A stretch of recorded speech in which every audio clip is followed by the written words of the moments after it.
গণপিটুনিতে মৃতের সংখ্যা গত বছরের পরিসংখ্যানকে ছাড়িয়ে গেছে ৮ মাসেই। আইন শৃঙ্খলা রক্ষা বাহিনীর প্রতি অনাস্থায় কারণ, মত মানবাধিকার কর্মী ও অপরাধ বিজ্ঞানীদের। যোগাযোগ ব্যবস্থার উন্নয়নের মাধ্যমে দেশে পর্যটন শিল্পের বিকাশ ঘটবে, প্রধানমন্ত্রীর আশা প্রকাশ। ভিডিও কনফারেন্সে ৬ জেলায় ৯টি সেতু উদ্বোধন। তথ্য প্রযুক্তি আইনের মামলায় জামিন পেলেও এখনও জীবন শঙ্কায় সাংবাদিক প্রবীর শিকদার। বললেন, মানুষের বাক স্বাধীনতাকে হরণ করে এমন আইন থাকা উচিত নয়। টানা বর্ষণে বান্দরবানের নিউ গুলশানে বসতবাড়ির ওপর পাহাড় ধসে শিশুর মৃত্যু, জীবিত উদ্ধার ২। এবং মাতৃগর্ভে গুলিবিদ্ধ শিশু সুরাইয়া সুস্থ হয়ে মায়ের কোলে করে ফিরে গেল নিজ বাড়িতে। বাবা মায়ের সাথে উচ্ছ্বসিত ঢাকা মেডিকেলের চিকিৎসকরাও।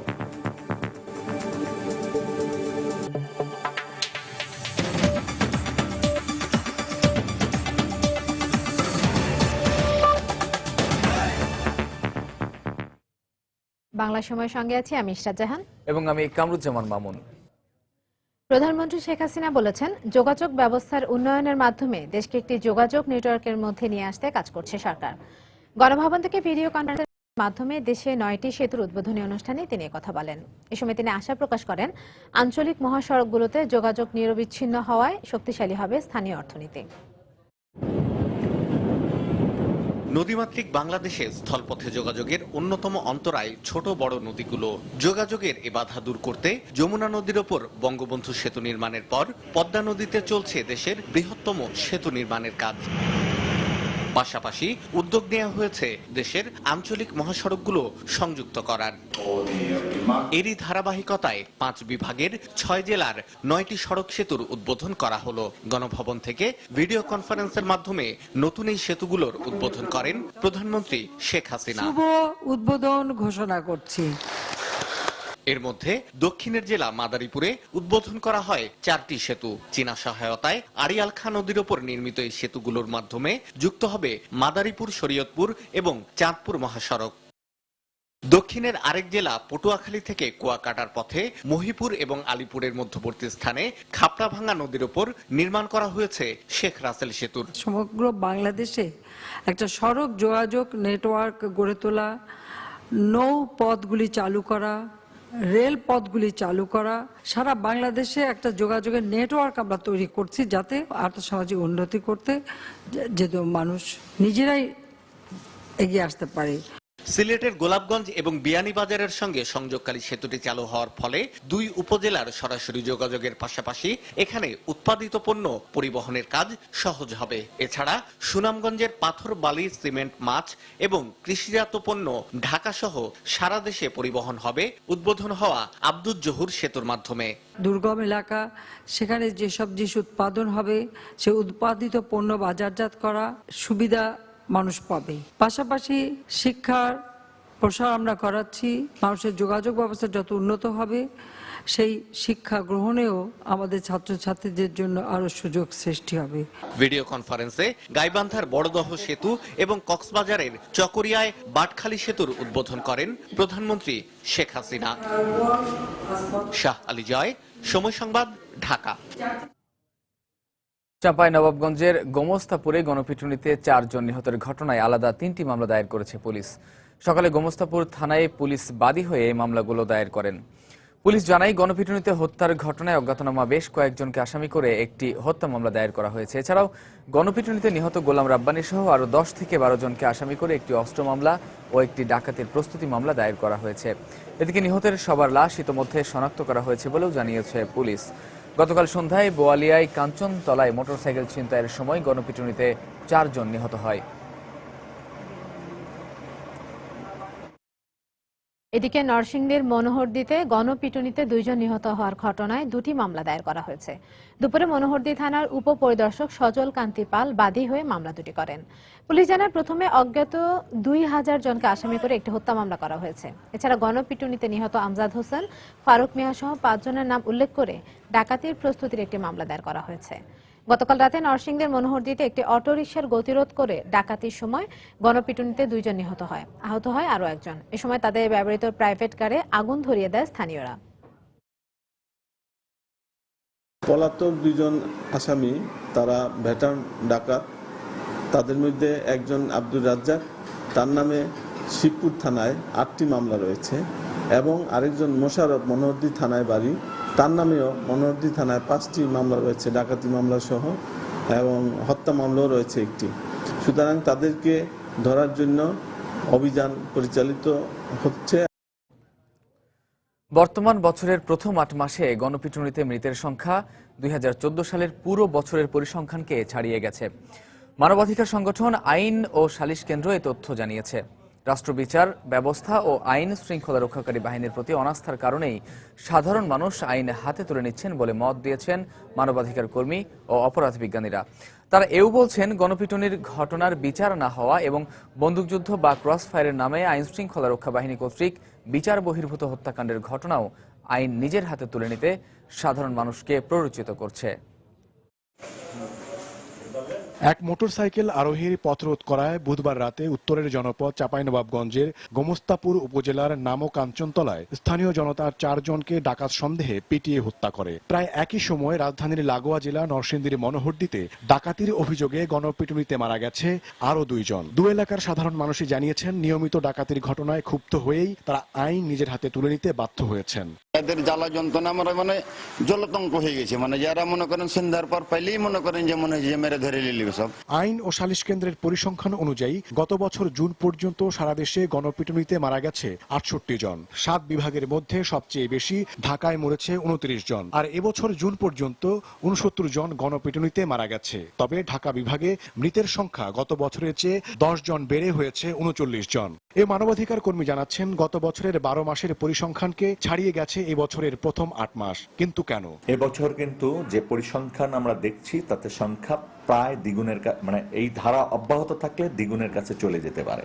আপনি দেখবেন যে আইন শৃঙ্খলা রক্ষাকারী বাহিনীর অনেক কর্মকর্তা বা সদস্যরা বিভিন্ন সময় বুক ফুলিয়ে বলেছেন যে সন্ত্রাসীদের ধরে দিলে জামিনে বেরিয়ে এসে আবার সন্ত্রাস করে বা এই ধরনের গুরুত্বপূর্ণ অপরাধগুলো করে।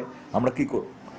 এই যে আইনের প্রতি অনাস্থার যে একটা জায়গা তৈরি করে ফেলছে রাষ্ট্রের কেউ রাষ্ট্রের কোনো বাহিনী, সেই জায়গার সেই রোগ জনগণের ভিতর প্রবাহিত হয়, আবার জনগণের ভিতরের রোগও কিন্তু রাষ্ট্রীয় বাহিনীর ভিতরে প্রবাহিত হয়। এই অপরাধ বিজ্ঞানীর মতে নানা কারণে মানুষের মধ্যে জমাট বাঁধা ক্ষোভের প্রকাশ ঘটছে গণপিটুনির ঘটনায়। মানুষের ভিতরে যে ক্ষোভ, তার ভেতরে যে যন্ত্রণা, তার ভেতরে যে একটা চাওয়া ছিল যে ন্যায় বিচারটা হবে, তার ভিতরে ক্ষোভ জন্ম নেয় এবং সেই ক্ষোভটা কোনো একটা উপলক্ষ পেলে সেটা বেরিয়ে আসে। তবে মানবাধিকার কর্মী এবং অপরাধ বিজ্ঞানী দুপক্ষেই মনে করেন, আইন শৃঙ্খলা রক্ষা বাহিনী কর্তৃক বিচার বহির্ভূত হত্যাকাণ্ডের ঘটনাও আইন নিজের হাতে তুলে নিতে সাধারণ মানুষকে প্ররোচিত করছে। ওমর ফারুক, সময় সংবাদ, ঢাকা। জঙ্গি অর্থায়নে আইনজীবীদের জড়িত থাকার বিষয়টি প্রমাণ হলে তাদের লাইসেন্স বাতিল হতে পারে বলে মন্তব্য করেছেন আইনমন্ত্রী অ্যাডভোকেট আনিসুল হক। দুপুরে সচিবালয়ে সাংবাদিকদের তিনি কথা বলেন। এ সময় সাংবাদিকদের প্রশ্নের জবাবে তিনি আরো বলেন, দেশে ক্রসফায়ারের ঘটনায় আইন শৃঙ্খলা রক্ষা বাহিনীর বিরুদ্ধে যে অভিযোগ উঠেছে তার বিচার বিভাগীয় তদন্ত হতে পারে। যদি কোনো অন্যায় হয়ে থাকে তাহলে যারা অন্যায় করেছেন তাদের শাস্তি দেওয়া যায়, আর যদি কোনো অন্যায় না হয়ে থাকে তাহলে পরে যেই আইন শৃঙ্খলা বাহিনীর নামে এই কথাটা উঠেছে তারাও ক্লিন হয়ে যায়, পরিষ্কার হয়ে যায়। এনকোয়ারির হওয়াটা উচিত, but not independent enquiry. Judicial enquiry executive enquiry না, জুডিশিয়াল এনকোয়ারি হয়, পুলিশও এনকোয়ারি করতে পারে। আমার পেশায় এরকম একটা জিনিস হয়েছে, আমি মর্মাহত। যারা এটা করেন তারা এগুলি করে ক্ষমতায় আসতে পারবেন না। বাংলাদেশের সংবিধানে যেরকম একজন পার্লামেন্ট মেম্বারকে কিভাবে ডিসকোয়ালিফাই করা যায়, তারপরে আরপিওতে যেরকম আছে, বার কাউন্সিলেও একজন আইনজীবীর লাইসেন্স কিভাবে ক্যান্সেল করা যায় সেই রকম আছে। এবং এই রকম মামলা হলে তার যে লাইসেন্স ক্যান্সেল হবে এটা ওখানে লেখাই আছে। তথ্য প্রযুক্তি আইনের মামলায় জামিন পেলেও এখনো জীবন শঙ্কা করছেন সাংবাদিক প্রবীর শিকদার।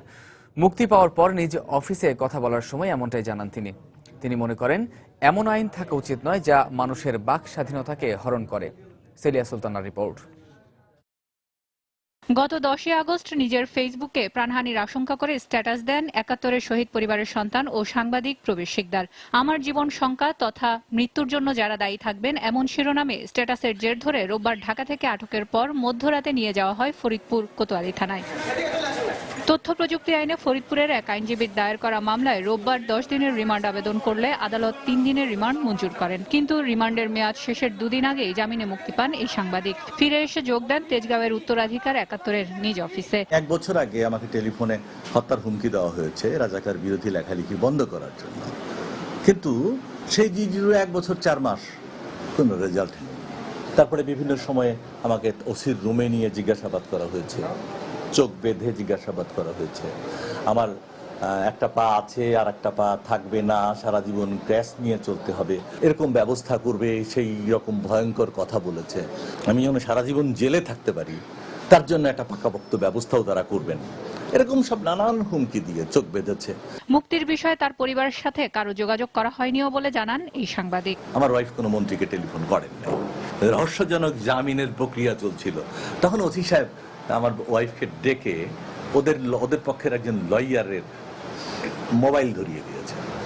মোবাইলের অপর প্রান্ত থেকে কে যেন বলছিল, বৌমা কেমন আছো, প্রবীর কেমন আছে, আমি জামিনের ব্যবস্থা করে দিচ্ছি, চিন্তা করো না। তো আমার ওয়াইফ সঙ্গত কারণেই অন্য সবাইকে যেমন সহযোগিতার জন্য ধন্যবাদ জানাই, কৃতজ্ঞতা জানাই, উনি তাকেও ধন্যবাদ কৃতজ্ঞতা জানিয়েছেন। এক প্রশ্নের জবাবে তিনি বলেন, এখনো প্রাণনাশের আশঙ্কা করেন তিনি। আমার নিরাপত্তা জামিন দিয়েছে, কিন্তু আমার নিরাপত্তা বিষয়টি নিয়ে তো কেউ ভাবছে না। তো তার মানে যে আমি এখন রাস্তায় ঘুরে বেড়াবো, অপঘাতে মৃত্যু, এরকম একটা শঙ্কা কিন্তু আমার রয়েছে। তবে যে আইন মানুষের বাক স্বাধীনতা হরণ করে তেমন আইন থাকা উচিত নয় বলেই মন্তব্য প্রবীর শিকদারের। সেলিয়া সুলতানা, সময় সংবাদ, ঢাকা। টানা বর্ষণে বান্দরবানে নিউ গুলশান ও বনরূপা এলাকায় বসতবাড়ির ওপর পাহাড় ধসে পড়েছে। এই ঘটনায় এক শিশুর লাশ উদ্ধার করা হয়েছে।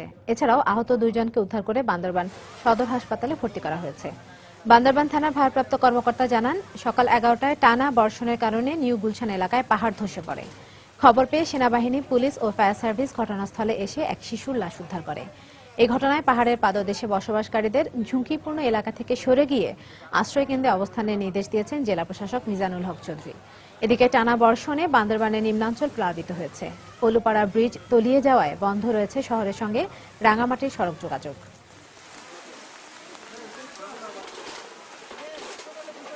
নিরাপদ আশ্রয়ে নিয়ে যাওয়ার জন্য সর্বাত্মক প্রচেষ্টা আছেন এবং এখনো আমরা অনুরোধ করছি যারা এখনো ঝুঁকিপূর্ণ অবস্থায় আছেন অবিলম্বে আমাদের খোলা আশ্রয়কেন্দ্রে আশ্রয় গ্রহণ করবেন। বাংলার সময় আরো থাকছে। দক্ষিণ আফ্রিকায় সন্ত্রাসী হামলায় নিহত আলাউদ্দিনের গ্রামের বাড়ি নোয়াখালীতে শোকের ছায়া। শেষবারের মতো প্রিয়জনের মুখ দেখার আকুতি স্বজনদের। এবং বিচারক সংকটে চট্টগ্রামে ঝুলছে 1.5 লাখের বেশি মামলা।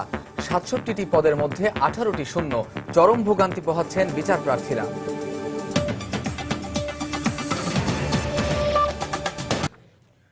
প্রায় 1 মাস চিকিৎসাধীন থাকার পর সুস্থ হয়ে মায়ের কোলে করে নিজ বাড়িতে ফিরে গেল মাগুরায় মায়ের পেটে গুলিবিদ্ধ শিশু সুরাইয়া। দুপুরে শিশুটির মা ও বাবা সুস্থ অবস্থায় বুকের সন্তানকে ফিরে পেয়ে উচ্ছ্বাস প্রকাশ করেন। আপনজনের কোলে শিশুটিকে ফিরিয়ে দিতে পেরে আনন্দিত ঢাকা মেডিকেল কলেজ হাসপাতালের চিকিৎসকরাও। অন্যদিকে সুরাইয়ার বাড়ি ফিরে যাওয়ার পরও তার দায়-দায়িত্ব নেওয়া হবে বলে জানান স্বাস্থ্যমন্ত্রী মোহাম্মদ নাসিম। বৃহস্পতিবার দুপুরে ঢাকা মেডিকেল কলেজের সভাকক্ষে শিশু সুরাইয়াকে বিদায় জানানোর সময় চিকিৎসক, সেবিকা ও শিশুর আপনজনের এই উচ্ছ্বাসই বলে দিচ্ছে এই মুহূর্ত বিজয়ের। শুধু বাংলাদেশে নয়, সারা বিশ্বে মায়ের পেটে গুলিবিদ্ধ শিশু সুস্থ হওয়ার ঘটনা এই প্রথম। আর এজন্য শিশুকে সুস্থ অবস্থায় কোলে পেয়ে কান্নায় ভেঙে পড়েন মা নাজমা বেগম। আমার আশা ছিল না যে আজকে আমার বাবুকে আমি ফিরে যাব আমার আরো 2 মনির কাছে। মাননীয় প্রধানমন্ত্রীর কাছে আমার একটা আবেদন, সে আমার মা, আমার বাচ্চার দায়িত্ব নেছে, আমার বাচ্চার খোঁজ খবর, চিকিৎসা, আমার পাশে সবসময় আমার রক্ষা করবে, আমার বাচ্চাকে, আমার পরিবারকে দেখবে আমার মা। বুকের মানিককে ফিরে পেয়ে শুধু মা নয়, যারা অক্লান্ত পরিশ্রম করে শিশুটিকে সুস্থ করে তুলেছেন সেই চিকিৎসকদের মুখেও ছিল বড় অর্জনের হাসি। আমরা বাচ্চাটাকে এই 26 দিন ধরে সবাই সম্মিলিতভাবে চিকিৎসা দিয়ে সুস্থ করে আজকে আমরা ছেড়ে দিতে পারছি। এই জন্য আমরা আল্লাহ তাআলার কাছে অশেষ কৃতজ্ঞ এবং আমরা সবাই আপনাদের কাছে দোয়া প্রার্থী।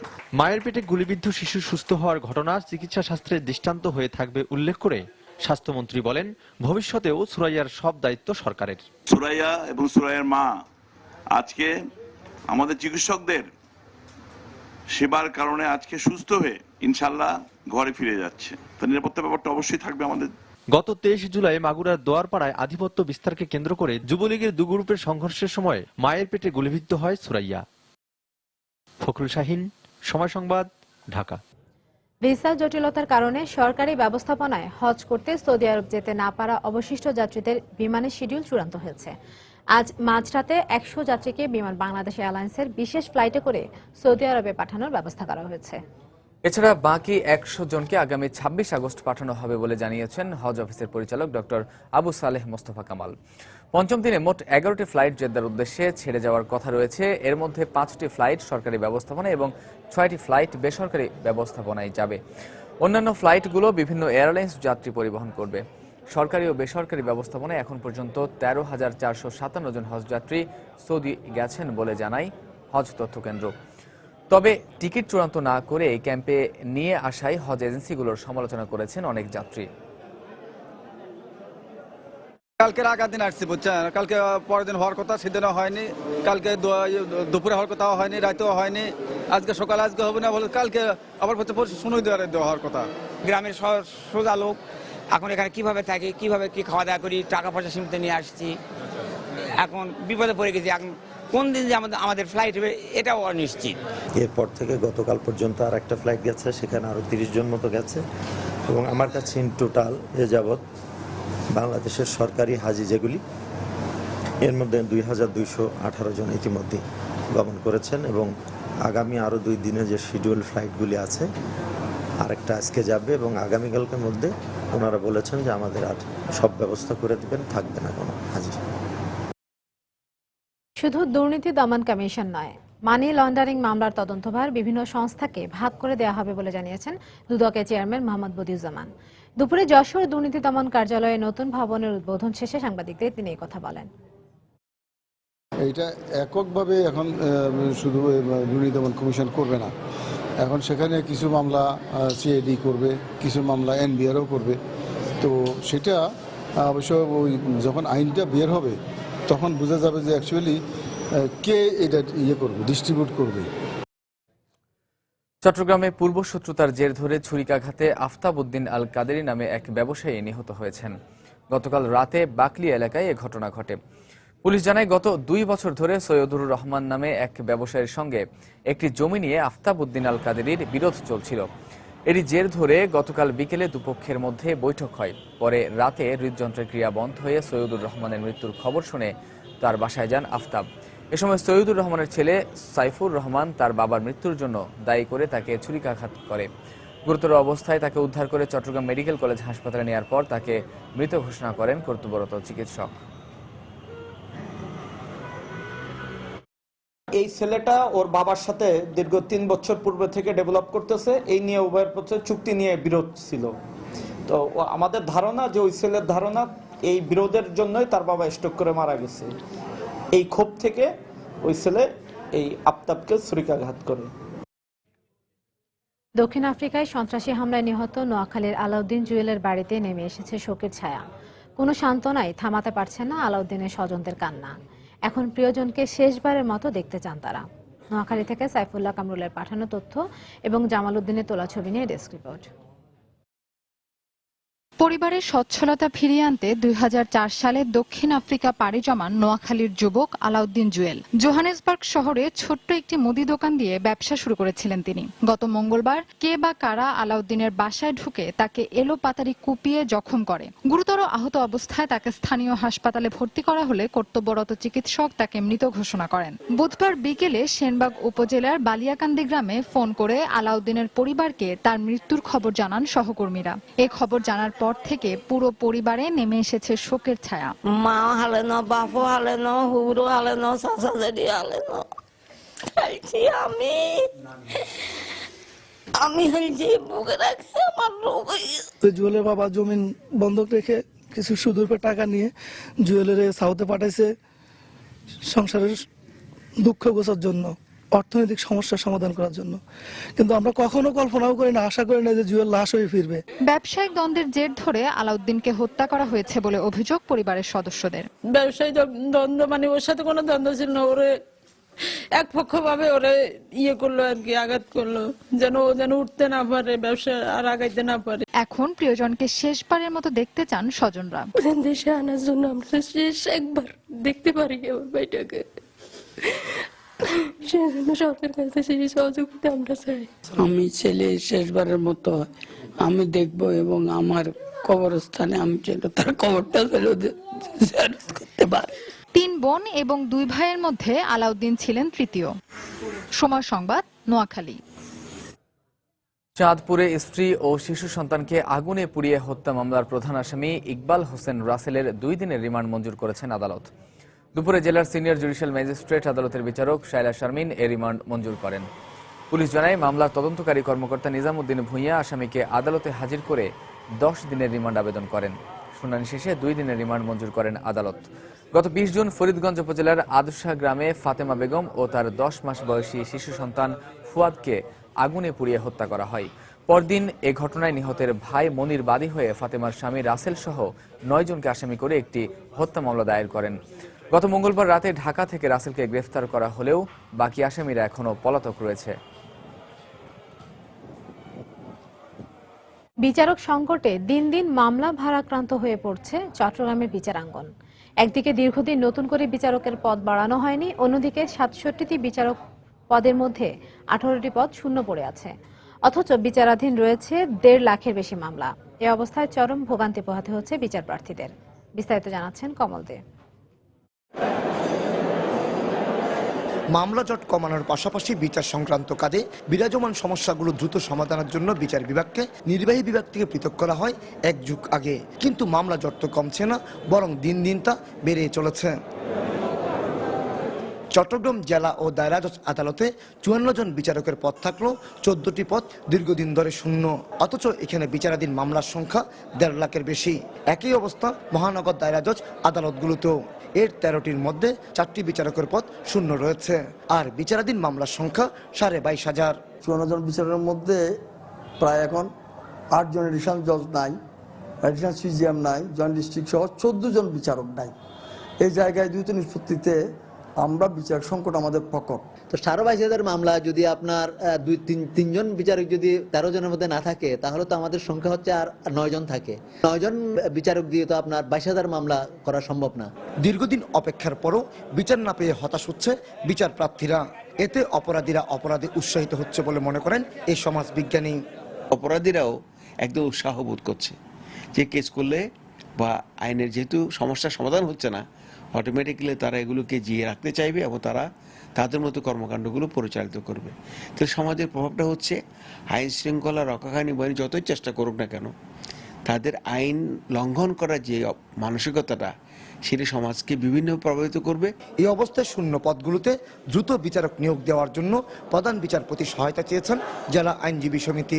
দীর্ঘদিন ধরে অনেক মামলা বিচার নিষ্পত্তির ক্ষেত্রে এটা অন্তরায় হিসাবে আছে, যার প্রেক্ষিতে আমরা সিদ্ধান্ত নিয়ে আইনজীবী সমিতির পক্ষ থেকে একটা রেজুলেশন আমরা মাননীয় প্রধান বিচারপতি মাননীয় আইনমন্ত্রী মহোদয়ের কাছে পাঠিয়েছি। জেলা জজ আদালতের কর্মকর্তারা জানিয়েছেন, বিচারক সংকট থাকা সত্ত্বেও এখানে গত 7 মাসে প্রায় 11,000 মামলা নিষ্পত্তি করা হয়েছে।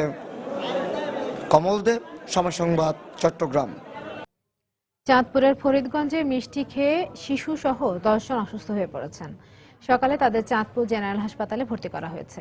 স্বজনরা জানায়, গতরাতে রিকশা চালক লোকমান হোসেন স্থানীয় একটি দোকান থেকে রসমালাই কিনে বাড়িতে নিয়ে যান। ওই মিষ্টি খাওয়ার পরে লোকমান সহ পরিবারের 10 সদস্য একে একে অসুস্থ হয়ে পড়েন। পরে সকালে অবস্থার অবনতি হলে অচেতন অবস্থায় তাদের উদ্ধার করে হাসপাতালে ভর্তি করা হয়। এদিকে খাদ্যে বিষক্রিয়ার কারণেই তারা অসুস্থ হয়ে পড়েছেন বলে জানিয়েছেন চিকিৎসক।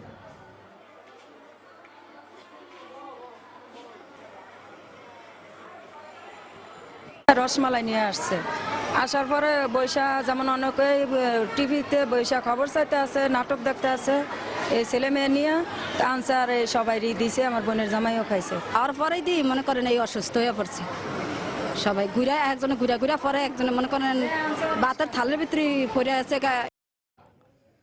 বেসরকারি বিশ্ববিদ্যালয়ের ওপর ভ্যাট আরোপের প্রতিবাদে চট্টগ্রামে মানববন্ধন করেছেন শিক্ষার্থীরা। সকালে নগরীর প্রেস ক্লাবের সামনে মানববন্ধন করা হয়। এতে শহরের বেসরকারি বিশ্ববিদ্যালয়ের প্রায় 2,000 শিক্ষার্থী অংশ নেন। এ সময় তারা অভিযোগ করেন, বেসরকারি বিশ্ববিদ্যালয়ের উপর ভ্যাট যুক্ত হলে তাদের পড়াশোনার খরচ আরও বেড়ে যাবে। তাই অবিলম্বে এই সিদ্ধান্ত প্রত্যাহারের দাবি জানান তারা। পরে জেলা প্রশাসকের মাধ্যমে প্রধানমন্ত্রী বরাবর স্মারকলিপি জমা দেন শিক্ষার্থীরা।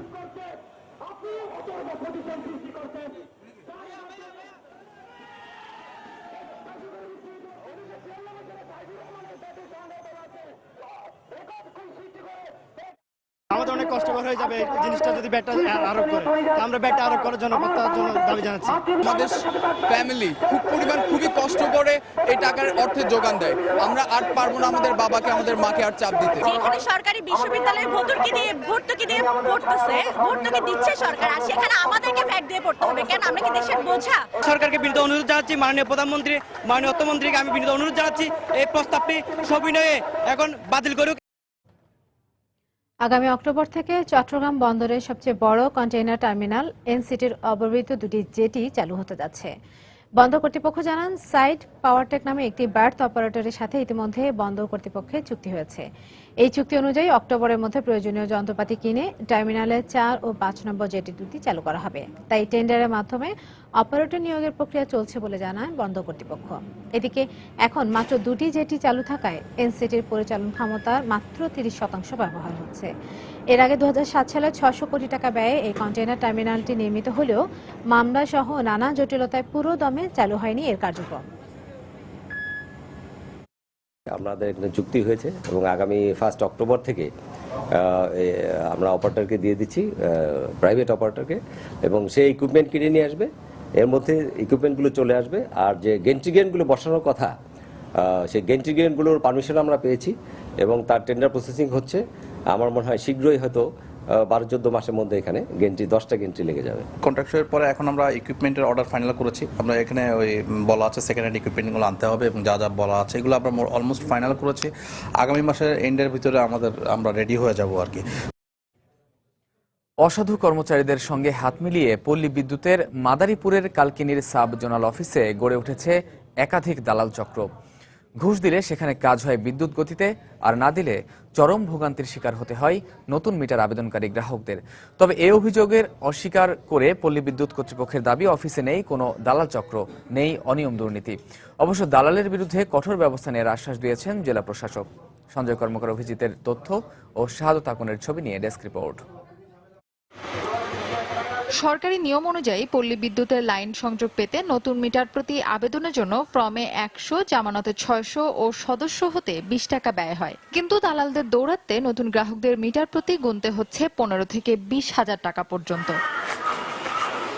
এমন অভিযোগ পল্লী বিদ্যুতের মাদারীপুরের কালকিনির সাবজোনাল অফিসে সেবা নিতে আসা নতুন মিটার আবেদনকারী গ্রাহকদের। এমনকি দালালদের হাত থেকে রক্ষা পায়নি জনপ্রতিনিধিরাও। ফুটি বাবদ দিয়েছি 12,000 টাকা, তার তৈরির ব্যাপারে অর্ডিং এর ব্যাপারে হ্যাঁ দিয়েছি পার মিটারে 2500 করিয়া, হ্যাঁ বা মিটার সদস্য হওয়ার জন্য আবার দিয়েছি 600 করিয়া। তা লাগতেছে দাবে দাবে না, লাইন পাবা না, তোমার নাম কাটা দেবে দেনা করে কর্জ করি সুদে আনি দিছি। টাকা দেওয়ার পর আমরা মিটার পাইতেছি না, এটাই বড় কথা। 3-4 বছর ঘুরছি, প্রায় 7-8 হাজার টাকা খরচা গেছে, এরপরে আমরা অনেক হয়রানি নিয়েছি। বাংলাদেশে যদি কোনো দুর্নীতি থাকে তাহলে আছে পল্লী বিদ্যুৎ। তবে কালকিনি পল্লী বিদ্যুৎ অফিসের কর্মকর্তার দাবি, অফিসে নেই কোনো দালাল চক্র, নেই অনিয়মও। এতে পূর্বে কেউ আমার কাছে তেমন অভিযোগ দেয় নাই, যার জন্য আমি এ বিষয়ে কোনো তথ্য আমি সঠিক বলতে পারবো না। যদি কোনো অভিযোগ আমাদের কাছে আসে তাহলে আমাদের অফিসের নিয়ম অনুযায়ী আমরা সেটা তদন্ত করব। অবশ্য দ্রুত দালালদের বিরুদ্ধে কঠোর ব্যবস্থা নেওয়ার আশ্বাস দিলেন প্রশাসনের শীর্ষ এই কর্মকর্তা।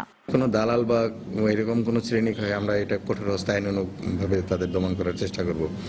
আর যাতে সবাই বিদ্যুৎ পায়, মাননীয় প্রধানমন্ত্রী ঘোষণা অনুযায়ী সবাই ঘরে ঘরে বিদ্যুৎ পায়, এই বিষয়টা আমরা কঠোরভাবে সরকারের সাথে সম্পৃক্ত থেকে কাজ করবো ইনশাল্লাহ। কালকিনির বিদ্যুতের এই সাবজোনাল অফিসে প্রতি মাসে গড়ে 1000 নতুন গ্রাহককে মিটার সংযোগ দেওয়া হয়।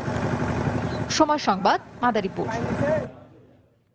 বরিশালের একটি বিদ্যালয়ের 16 জন শিক্ষার্থী একই সাথে অসুস্থ হয়ে পড়েছে। তাদের সবাইকে শের-ই-বাংলা মেডিকেল কলেজ হাসপাতালে ভর্তি করা হয়েছে। স্কুলের শিক্ষিকা জানান, চাঁদপুরা ইউনিয়নের দুর্গাপুর উচ্চ বিদ্যালয়ের শিক্ষার্থীদের কয়েকজন হঠাৎ করে শরীরে ব্যথা অনুভব করে। কেউ কেউ ব্যথার তীব্রতায় অচেতন হয়ে পড়ে। এ সময় দ্রুত তাদের হাসপাতালে ভর্তি করা হয়। অসুস্থ শিক্ষার্থীরা মাস হিস্ট্রিয়া রোগে আক্রান্ত হয়েছে বলে প্রাথমিকভাবে ধারণা করছেন চিকিৎসক। তবে 24 ঘন্টা না যাওয়া পর্যন্ত রোগ সম্পর্কে নিশ্চিত হওয়া যাবে না বলেও জানান তারা।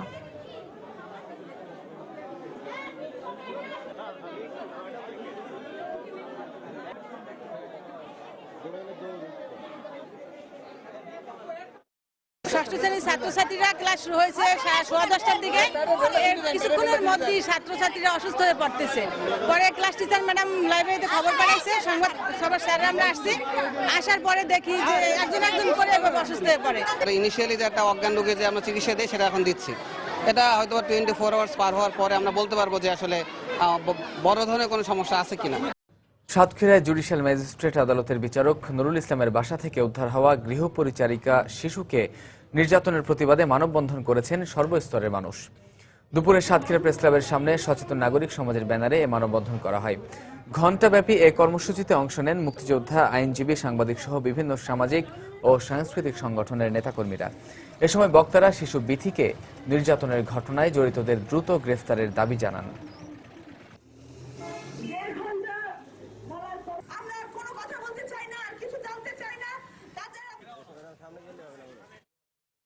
জাতীয় বিশ্ববিদ্যালয়ের হিসাব বিজ্ঞান বিভাগের ৪র্থ বর্ষের চূড়ান্ত পরীক্ষায় প্রশ্নপত্রে গরমিল থাকার প্রতিবাদে গাইবান্ধায় মানববন্ধন করেছেন শিক্ষার্থীরা। দুপুরে গাইবান্ধা সরকারি মহিলা কলেজের সামনে এই কর্মসূচি পালন করা হয়। এ সময় শিক্ষার্থীরা অভিযোগ করেন, গতকাল রিসার্চ মেথোডোলজি পরীক্ষার প্রশ্নপত্রে ১৭টি প্রশ্ন থাকার কথা থাকলেও সেখানে ১৬টি প্রশ্ন ছিল। এ কারণে ২০ নম্বরের উত্তর দেওয়া ছাড়াই পরীক্ষা শেষ করতে হয় তাদের। এরই প্রেক্ষিতে জাতীয় বিশ্ববিদ্যালয় কর্তৃপক্ষকে বিষয়টি বিবেচনা করার দাবি জানান তারা।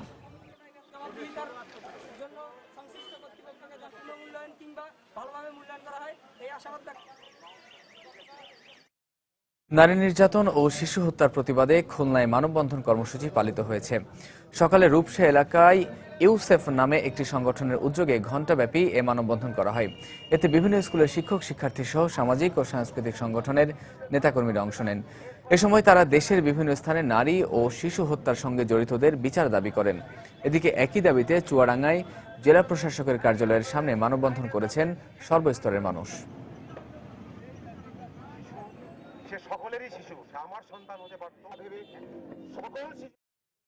রাজশাহীতে গৃহবধূ তামান্নার হত্যাকারীদের গ্রেপ্তারের দাবিতে মানববন্ধন করেছেন এলাকাবাসী।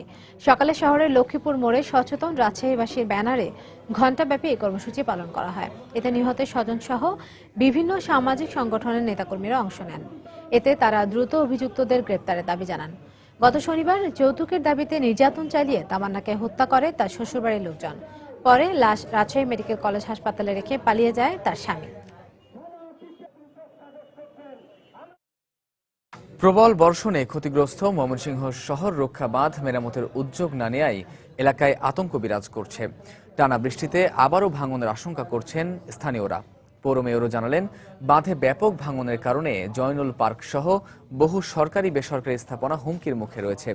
অবশ্য পানি উন্নয়ন বোর্ডের কর্মকর্তারা বলছেন, বাঁধের ক্ষয়ক্ষতি নিরূপণ করে ঊর্ধ্বতন কর্তৃপক্ষের কাছে প্রস্তাব পাঠানো হয়েছে। হোসেন আলীর তোলা ছবি নিয়ে হারুনুর রশিদের রিপোর্ট।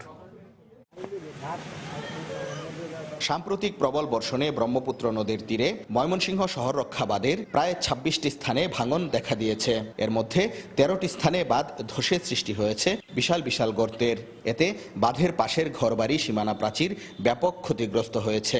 কিন্তু ১ মাস পেরিয়ে গেলেও বাঁধ মেরামত না করায় আতঙ্কে রয়েছেন পাশে বসবাসকারী মানুষেরা। ঘরদুয়ার যা ভেঙে গেছে, আমরা তো খাওয়ান বাগারে অনেক কষ্ট করতেছি, ঘরদুয়ারে নিয়ে কষ্ট করতেছি।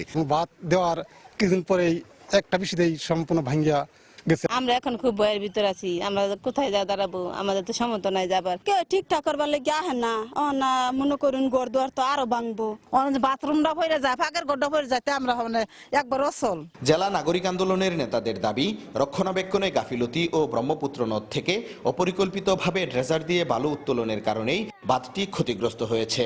আর পৌর মেয়রও জানালেন, বাঁধে ব্যাপক ভাঙনের কারণে জয়নুল পার্ক সহ বহু সরকারি বেসরকারি স্থাপনা হুমকির মুখে রয়েছে।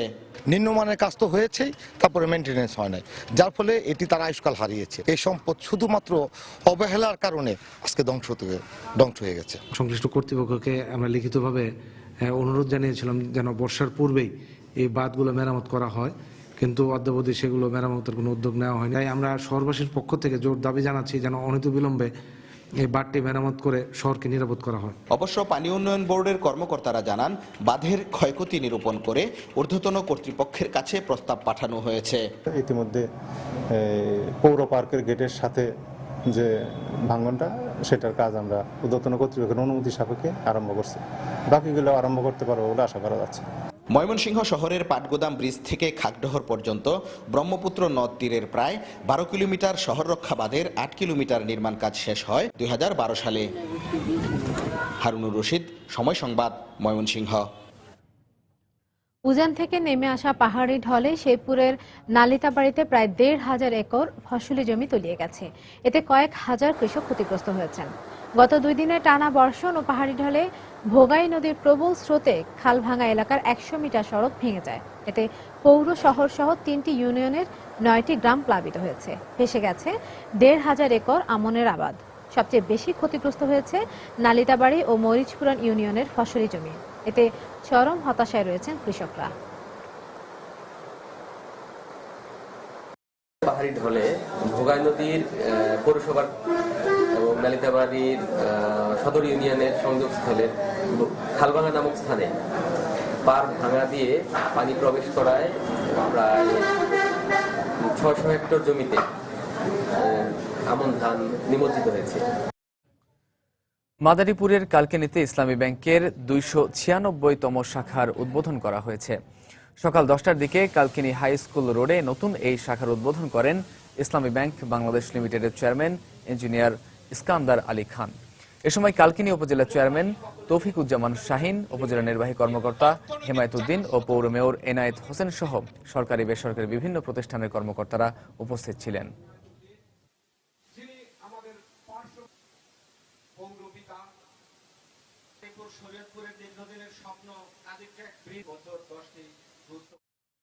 বাংলা সময়ের এই পর্যায়ে শীর্ষ সংবাদ জানিয়ে দিচ্ছে আরেকবার। গণপিটুনিতে মৃতের সংখ্যা গত বছরের পরিসংখ্যানকে ছাড়িয়ে গেছে 8 মাসেই। আইন শৃঙ্খলা রক্ষা বাহিনীর প্রতি অনাস্থায় কারণ মত মানবাধিকার কর্মী ও অপরাধ বিজ্ঞানীদের। যোগাযোগ ব্যবস্থার উন্নয়নের মাধ্যমে দেশের পর্যটন শিল্পের বিকাশ ঘটবে, প্রধানমন্ত্রীর আশা প্রকাশ। ভিডিও কনফারেন্সে 6 জেলায় 9টি সেতু উদ্বোধন। তথ্য প্রযুক্তি আইনের মামলায় জামিন পেলেও এখনো জীবন শঙ্কায় সাংবাদিক প্রবীর শিকদার। বললেন, মানুষের বাক স্বাধীনতাকে হরণ করে এমন আইন থাকা উচিত নয়। টানা বর্ষণে বান্দরবানের নিউ গুলশানে বসতবাড়ির ওপর পাহাড় ধসে শিশুর মৃত্যু, জীবিত উদ্ধার 2। এবং মাতৃগর্ভে গুলিবিদ্ধ শিশু সুরাইয়া সুস্থ হয়ে মায়ের কোলে করে ফিরে গেল নিজ বাড়িতে। বাবা মায়ের সাথে উচ্ছ্বসিত ঢাকা মেডিকেলের চিকিৎসকরাও।